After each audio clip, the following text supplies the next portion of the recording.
This is Autoline Daily reporting on the global automotive industry. The Detroit Three and the UAW start bargaining over a new labor contract today, and one of the most contentious issues will be health care benefits. General Motors and Ford spend nearly $1 billion a year on health care, but they say the spending does not result in healthier workers. UAW members only pay out of pocket for 3% of their benefits, compared to 20% for most employees at Fortune 500 companies. The automakers want their workers to pay more because they believe that will lead to more preventative measures that will hold down cost. And so far, no automaker can make a fully accounted profit by selling EVs. Not even Tesla, which sells more EVs than everyone else put together.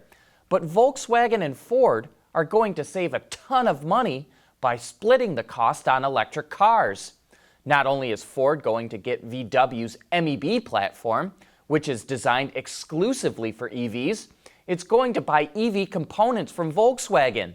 And did you see last week's Autoline After Hours with Paul Eichenberg? In it, he pointed out that in 2016, Volkswagen paid about $2,000 for the electric motor, inverter, and gearbox for its EVs. Now it's paying less than $1,000 for them. And with Ford coming on board and adding more volume, VW will undoubtedly be able to negotiate a lower price. But it's not all butterflies and bunny rabbits in EV land. Series, an EV startup formerly known as SF Motors, just canceled the launch of its electric SUV, the SF5, in the US. It's also laying off 90 employees, nearly 1/3 of its workforce. Series blames a slowdown in China, but many EV startups are struggling. Faraday Future is trying to avoid bankruptcy, and NIO saw its stock crater as sales in China came in far below expectations. As the traditional automakers start to get their act together developing electric cars, life is only going to get a lot more difficult for all these startups.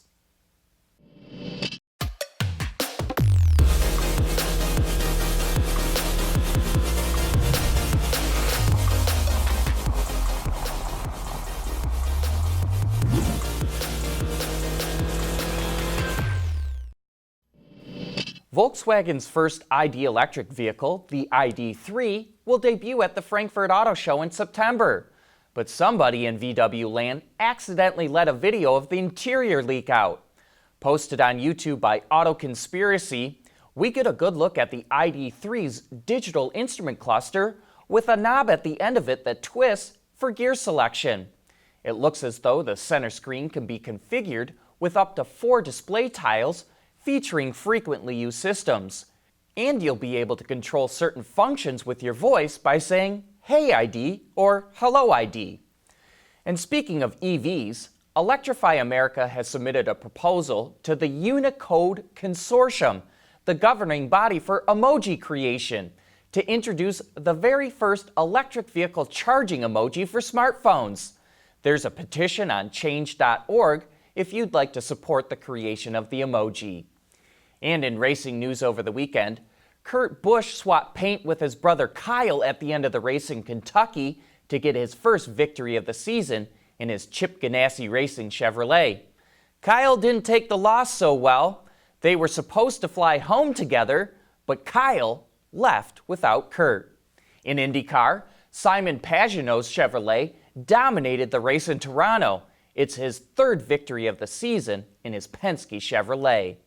And Lewis Hamilton extended his championship point lead even further with a victory in his Mercedes. Autoline Daily is brought to you by Bridgestone Tires, your journey, our passion, and by DuPont, transforming industries and improving lives through material science. Lincoln is adding a few updates to the Navigator. 3 monochromatic colors are now available: pristine white, ceramic pearl, and infinite black for Reserve Series versions of the SUV. It also now comes standard with power running boards, heated and ventilated front seats, a wireless charging pad, and Lincoln's Phone as a Key technology. and the company's Copilot 360 suite of driver assistance technologies is available as well. The 2020 Navigator hits dealerships in November. The Tesla Model 3 continues to impress safety regulators. Last year, NHTSA gave the car a 5-star rating in every category tested by the agency.